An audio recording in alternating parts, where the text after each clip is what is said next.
চলে এলাম আমার সেকেন্ড মিনি ব্লগ নিয়ে। আজ যাচ্ছি অফিসে।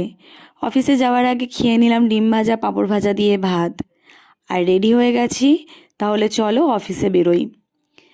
আর এই যে আমার শিব বাবার মন্দির, একটু নমস্কার করে নিলাম। আর এইটা হচ্ছে ইভিনিং টাইম, চা চা খেলাম। আর ইভিনিং টাইমে একটুখানি তোমাদের জন্য ভিডিও করে নিলাম কেমন লাগছে।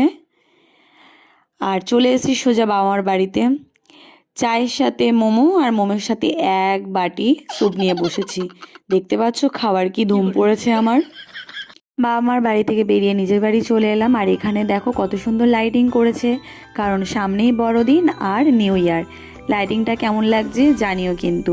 তারপরে চলে এলাম আইব্রো করতে, কারণ ভুরুটা অনেক মোটা হয়ে গেছিলো। আর নেক্সট ডে একটা জায়গায় যাওয়ার ছিল, সেটা নেক্সট ব্লগে জানাবো। আর তারপরে একটু রাতের বেলা ভিডিও করে নিলাম। কেমন লাগছে জানিও। টাটা।